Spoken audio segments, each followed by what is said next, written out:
Hey guys, happy Tuesday. I'm going to have to speak really loudly because we think our friend Bob is having an improv show next door at the club. Ted Bogert, The TED Show. It's Tuesday, June It's 9th. Oh, it's July. See, this is me. It's July 9th. Oh my God, it's July 9th. Let us know you can hear us or see us. Jennifer Holt's on. Hey, Jennifer. Give us a thumbs up or a heart. I've got my beautiful, talented, and pregnant friend, Theresa Smith-Levin. Look at that baby. Super excited for her. Karen Hobby. I call you Karen Hobby. I know you go by Jackson. She's also in the arts community. Cool. She's awesome. So give us a heart, give us a thumbs up. We're going to be talking about Save Me Dolly Parton today and the arts and all sorts of fun stuff. And we're going to have to be talking loud and singing loud over the next door people who are having a great time. So God bless them. Really happy for them. They're having so much fun. I want to be in that improv class. So welcome back. Super happy to have you. Yay. You. Oh, me. I thought you were talking about all the people No. here. I love those people too. I We're love them. super happy to have you. I'm so happy to be back. I was distracted by the improv class. The improv class is distracting. We're just going to have to sing over it. We can do that. I'm super excited to have you. I love it when you reach out to me when you've got a new project or something fun. I think the last time we sang Christmas carols, maybe. We did. I loved forgot every about second of that. Yes. Because it was the season. Thank you, Yes. Greg. Mm-hmm. It was the season. It was awesome. Yep. You were doing the shows. You were walking up and Messiah down Winter sing-along. Park and Yep, all our that good cocktails and stuff. carols. And so you've got Save Me Dolly Parton. We've Yes. got Mikado coming up. We've got all Yes. sorts of fun stuff.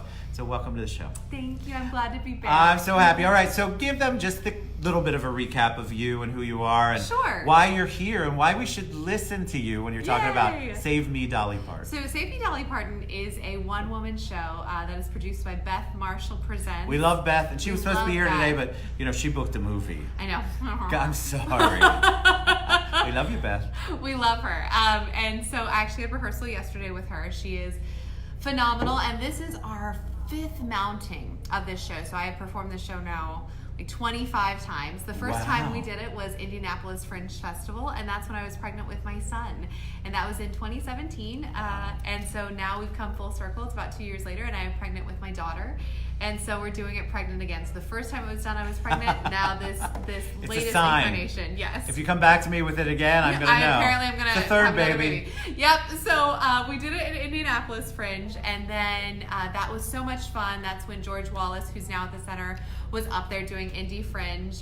He's a great friend. He's a great man. He's wonderful. Great He's guy. wonderful. And so we're happy to have him back here in Orlando, though. And so Amen we to went that. up there, did that. Came back, we did it at Tampa Fringe Festival, and then we did it at the Orlando Fringe Festival in 2018, and that was super successful. We won Top 20 Best of Fest from Matt Palm and the Sentinel. We got Seth Kaburski's Shows to Watch at the Fringe.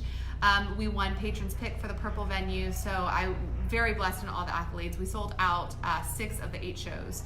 And so why this show? So why, I love the title, right? The Mm-hmm. title's fascinating, Save Me Dolly Parton. So hey Jeff, good afternoon.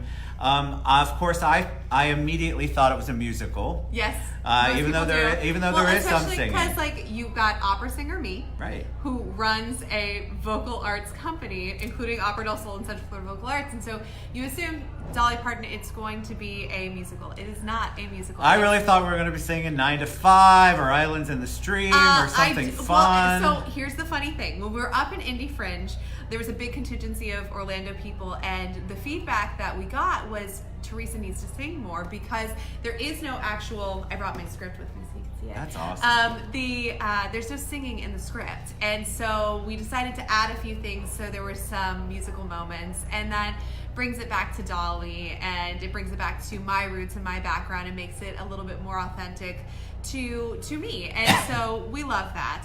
But it is an hour-long show. And what spoke to you about it? Okay, so it's interesting because people think I always play Dolly Parton. I don't play Dolly Parton in the show at all. It's about the writer is Megan Gogarty, and she is a writer, and she goes into marriage and becoming a mother as an artist and sort of loses her way, as I think we are wont to do as women who are artists who become mothers. It's how do you balance who you are and what your passion is and what your calling is, Right. while also raising this tiny human and all the struggles of that. And she goes in very bright-eyed, believing it's going to be one way, and it's Don't very we all, different. though, kind of into Yeah. parenthood? Oh, we were talking about it beforehand. I mean, there's nothing that tests you and your marriage and your life and your goals like having a child. And so Save Me, Dolly Parton is actually more about the fact that Dolly Parton is this touchstone for Megan in her life to keep bringing her back to overcoming things that are challenging, and then also to who she is meant to be. And so she's sort of the inspiration for Megan throughout the show. So it's a story about feminism, it's about motherhood, it's about Dolly Parton, it's funny.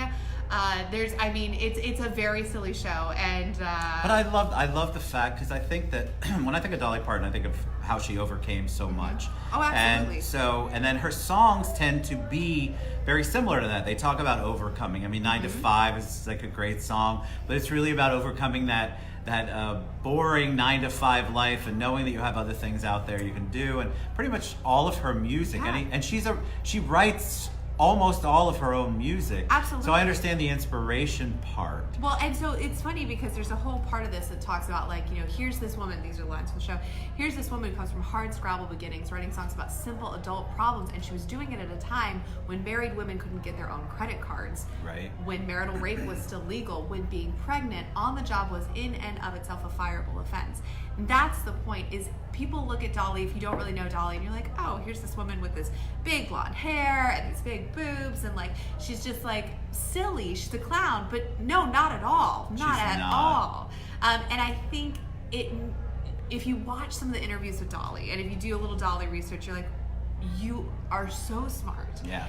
And we're actually, my son is a member of the Dolly Parton Imagination Library. I don't know if you know what that is. I don't know what that is. Okay, so it's actually really special. She has a nonprofit foundation that sends books to kids once a month, and just sends books, and it costs you nothing, and you just sign up, and it's for anyone. It doesn't matter that she just sends you books because she wants kids to have access to books and to literature. And so last night I read my son to bed reading a book called I Hear a Pickle.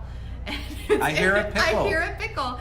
And it teaches them about their 5 senses, and it does it half in English and half in Spanish. So it's like, I hear a pickle, crunch, and it's like, oigo un pepino, and it's like, crunch, crunch. And so like he's hearing 2 languages, cool. He's learning about its senses. So I mean, she's amazing. I think that if you really look at who Dolly is, she's an inspiration to so many women. And so when you had, I'm fascinated because you said when they went up to Indy, people were like, all right, Theresa, we're used to you singing. So how did you figure out how to integrate her music? Because she's got like this giant catalog of amazing songs. Yeah. So how did you decide which ones made sense for your revisionists version of it? So she talks a couple times in the show about I Will Always Love You, which oftentimes people think is Whitney Houston's song, but it's actually Dolly Parton's song. Dolly Parton wrote it, and the original version is from 1974, and it's Dolly Parton. So when she talks about that,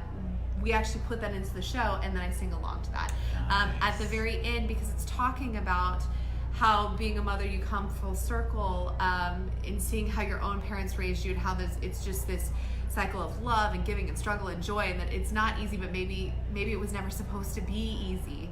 And so at the very end, we just added me singing a cappella. I sing Coat of Many Colors. I love that song. Yeah, and so that there's just. Do you moments cry like that. during your own performance? About half the time I do. I was gonna say, I feel like if I were performing, I would get choked up. About half the time I do. You know what's interesting? I didn't ever cry until I had my son. So the first time I did this show, when I talk about it at the end, I didn't cry. And then the first time we came back to it in a rehearsal, and I got to that last part of the show, I was like, well, you have a different perspective. You have a now. totally different perspective. It's you have different. A totally different perspective.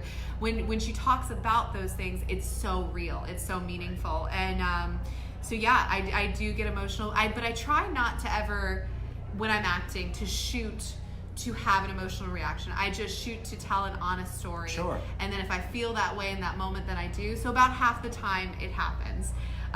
Right now, I cry at everything. Hello, welcome to Parenthood. I can only imagine. Yeah, I'm super pregnant Parenthood and I cry at hormones. everything. I mean, you've got it all going on right now. So it probably won't take much.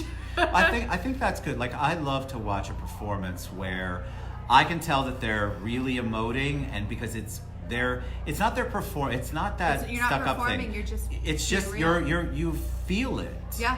And those are some of my favorites. Like, I cry in the craziest parts in movies because you can tell that that person was moved. If that's acting, that's insane. You're actually moved by the piece. You're not just crying on demand because that's what you have to do. Well, so the way Beth and I met, and the way we started a relationship is I was a singer. I was an opera singer, and I went to grad school for performance, and I had literally still very, very little acting training. And so I reached out to her and said, hey, I want to get better at this. I'm doing a lot of musical theater work right now. I want to be a better actor. And so I started taking acting lessons with her. And so she taught me how to act. We learned a few monologues. I did some auditions. I started having more success in the theater industry. And she came to me with this piece and said, look, I think this show is perfect for you. Sure. Would you think about taking it on tour to Indianapolis? And I said, yeah. Sure. I know. I guess I'll be 8 months pregnant, but sure. I am the girl who always says yes and then figures it out You'll later. figure it out later. I wish more people would do that. You will, because you will. And I feel so blessed to have such a full, vibrant life. And sometimes it's overwhelming, and sometimes I'm really tired. But I have a full, vibrant life because I just believe in saying yes, and then we'll figure it out. I just went to New York for that Women in Music Leadership Conference that Amex sponsored. Yes. And, how was that? It was amazing. United Arts sent me. I was so honored. I went with 2 other women here from Central Florida, and it was amazing. But here I am at the time, 6.5 months pregnant. I have a 20-month-old at home. My mom, who is the person who usually steps up and does almost everything, like without my mom, I don't know how I do anything. Like legitimately, she's at my house right now. She was in Europe. And so I was like, I don't know what we're going to do with our baby, but we'll figure it out. Figure it out. And we did. And we did. And we did. My stepsister was having surgery at the time, so there was a lot going on, but you just get in there, you figure it out. Well, I think people say no because they're trying to figure it out too far in advance. And I like to say yes, which can be very true. It can be hard sometimes. I'm saying yes to all of these things. And sometimes it's hard to back into it like you were talking about. But the reward is just, it's insane how amazing the reward is. I agree. And I at the same time, I am a under promise, over deliver believer. But on something like that, like I'm being offered to go to New York for free to be with 50 of the other most powerful women in the music industry in this country. Yeah. Sponsored by How can you Amex. say no? You're exactly right. Like it's not like going on a beach vacation. You're wondering if you can get the free time. It's like it's an amazing opportunity. So you just say yes. And when I get offered to go on tour to perform a show by myself in Indianapolis by Beth Marshall, like, yeah, you say and yes. I'll figure it out. Yeah. Yep. I think people miss out on their dreams and so many Yes. opportunities because they don't say yes enough. Yes. But you do have to figure out what to say yes to. That's a whole nother show. But if you have if it's in your gut and it's an opportunity, I don't know why you wouldn't say yes. Just go for it. I think that we are so caught up in well, there's so much TV. I could do a whole show about nothing but reality TV, which we're kind of part of sometimes. People, hey, what's up, Anne-Marie? But I think that you have to figure out what's your passion, what are you going to do, and then take every opportunity you can to continue to grow that. Absolutely. And I think it doesn't matter. We had help, granted, same as you. So I can't imagine not having someone, but in reality, if you've got to follow your dream, you have to figure it out. And there are moments that are hard, and you'll be tired, and you'll wonder, is this worth it? It is. It's just that it's hard, and maybe things that are worth it are hard, and maybe that's part of the price of admission. I love it. All right, speaking of admission, tell us about the show and how we can see it and all that good stuff. So it's this weekend. We have good little, what do they call segues? Yes, I love it. So it's this weekend. It's at Theater West End, and I was telling Ted, if you have not been out to Theater West End, it was started by my friends Derek Chrysler and Quinn Roberts, and they are amazing. It is an amazing venue. So beyond me, just go because Theater West End is awesome. It's in downtown Sanford, and it's right there on the main street. So you're by Hollerbox Willow Tree, you're by a bunch of great restaurants. We're actually going to celebrate my husband's birthday because it is on Saturday after the show. Awesome. We're going to go over to Willow Tree and do that. So there, but it's right there. It's at 8 o'clock on Saturday the 13th and at 2 o'clock on Sunday the 14th at Theater West End. You can buy your tickets online on Theater West End's website. I think it's also on Facebook, or hopefully there will still be tickets and you can get them at the door. But don't count on that because you don't want to get locked outside. You never know. Told you, it sold out 6 times at Orlando Fringe, and then we did it at Winter Mini Fringe. So it's people like it, which is a nice feeling. Well, I just love the story. I think the story is universal from what Absolutely. I can tell. You're obviously vested and invested in the character and what the message is. And I think that brings out a whole nother wonderful side to a show when you've got the performer, you've got the person who is the person. It's a one-woman show, guys. Really vested. It's just Theresa. It's just big pregnant me doing crazy things. I get on the ground. I pretend to do step aerobics. And so, I mean, there's an amusement factor from just watching a pregnant lady do that. That might be amusing. I don't know if any dudes in the audience could laugh, but it's... Everyone's allowed to laugh. Everyone's allowed to laugh. Honestly, please do, because you can't take yourself seriously, especially as a performer, but also in life, in motherhood. If you take yourself too seriously, it's just no fun. There's going to be ridiculous moments, and there's a lot of them in this show. So what's the scene? Because I want to get just a quick little snippet of some music, right? Oh. So what's the scene, or set up a little bit of it? You don't have to give the whole story away, but give us a little bit of it, of when you sing, I Will Always Love You. I loved it when it was Dolly Parton. And I know Whitney made it super crazy famous from The Bodyguard, but, I love Dolly Parton's version. Much simpler, very graceful. So those are part of the lines. It's no way. Yeah, it almost goes exactly like that. So she's talking about how Dolly Parton came into her life, how she discovered Dolly Parton, which was going on a road trip with her boyfriend, and they found these old cassettes at a record store, and she thought, how ridiculous does this woman look on the cassette? And then they popped it in, and she was just shocked at the beauty and the simplicity of the moment. And so she's talking about all of that, and she's talking about, if I'm having a hard day, I just turned on the lights, I turn on her music, and she just makes me feel better. And then I sing, and so I'll do that now. Okay, good. I was like, okay, I did the segue. I did my part. I'm really good at this. So it's like, if I should stay, I would only be in your way, so I'll go, but I know I'll be with you each step of the way, and I will always love you. I will always love you.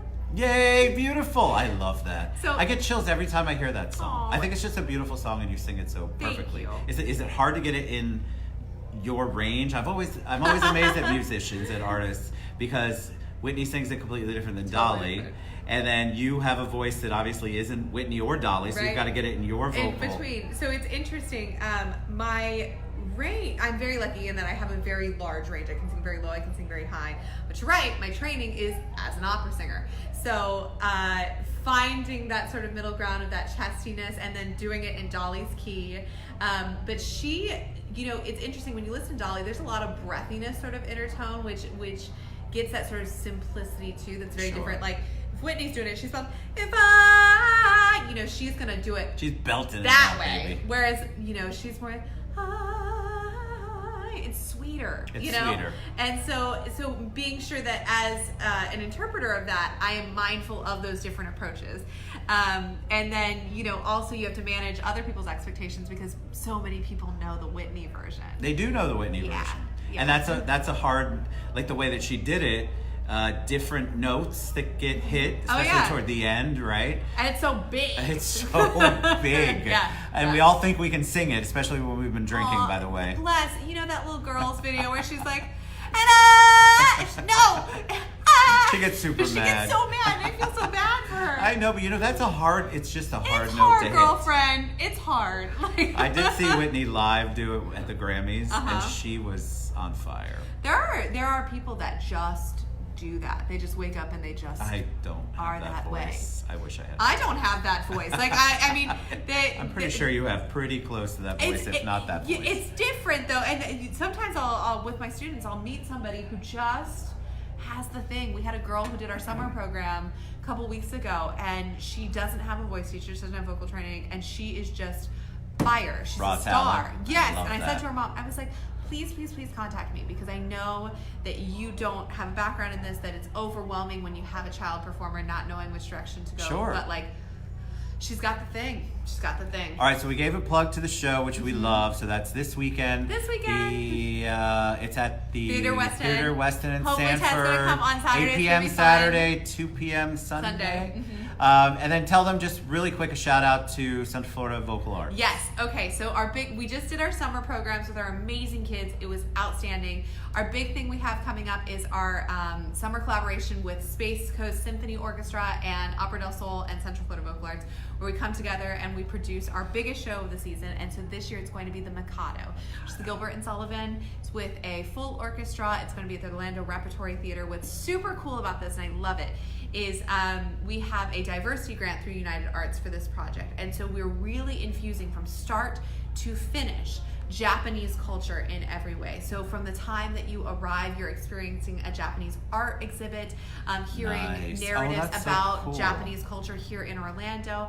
Then we have a youth drum line we're working on having of Japanese. It's like what they do at Epcot to open the show before we get started. Then we have an amazing cast of singers. Susan Neves, who is a national opera star. She sings at the Met. We are so lucky to have her playing Kadisha in our cast. Arisa Kasumi, we have a female Mikado this year. So we're really doing it differently we are apt to do. Projections, we're using iconic Japanese artwork for that. So truly a celebration of Japanese culture. Show? That's at the Orlando Repertory Theater. Okay. That's going to be at the Universal Theater. So that's the thrust stage where they're going to be doing, I think they're doing Little Abner in there right now. So as soon as that closes, we move in, we get ready to do all that. So we're very excited about that. Tickets are on sale for that now. Find them at cflvocalarts.com. And you're going to really like this. We're doing a Mikado mixer, and that's going to be at... You know a mixer. It's right up my alley. It's like a Mikado mixer. It's going to be a happy hour meet and greet with the cast. Oh, I love and talk about a Japanese fusion in art and food. And it's going to be at Sato Sushi in Baldwin Park, which I love. Oh my God, I love it there. Yes, so that's going to be on Tuesday, July 30th, and tickets are on sale for that as well. And that will include a drink. It'll include a small bite. It's going to include meeting the cast and a little bit of talk about. Also, do you know Ricky Lee from Tasty Chomps? I do. He is co-hosting the event. So any people who love Ricky and love Tasty Chomps, get your tickets. They're $20. And oh my God, guys, $20. $20. It's a drink. It's a snack. It's a talk back. It's fun. It's Tuesday night. And it's different. You get to get involved in your community. That's the biggest thing. I think we get so in a rut of like, oh, I'm going to watch Netflix tonight. And Netflix is great. I haven't gotten into Stranger Things yet. I watched the first episode. I have not gotten in yet. But like, good. I was trying to catch up on Handmaid's Tale this morning. I haven't hit that one yet. Oh, I love Handmaid's Tale. I missed the second season. Oh my God, it's so good. I know. My sister, I'm trying to get her on it, but she's like, I just get emotionally exhausted from It is exhausting, right? Yes. It's really exhausting. But they have these moments of like hopefulness that Yeah. like keep me engaged. And then the soundtrack is so good. That's Like why season 3 looks so good to me, because there's this power. They're taking the Yes! power back. Which obviously what I like feel appeals to me. Me and too, so I love it. I'm like, oh, I'm about it. So but anyway, so all of this to say we get caught up in that, and there is merit to that, and that's great, but like do something different. Get out in your community, meet some people, and that's what keeps us again alive, vibrant. Just say yes, get out there, try something new.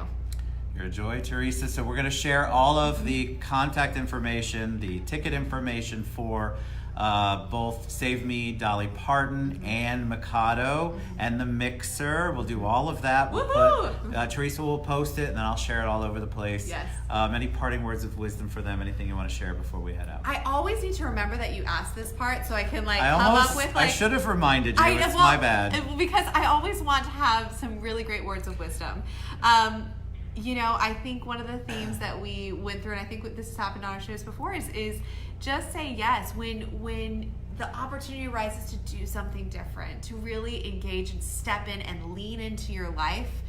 Just say yes. Lean in, baby. Yes. You guys are missing out if you're not leaning in. Yep.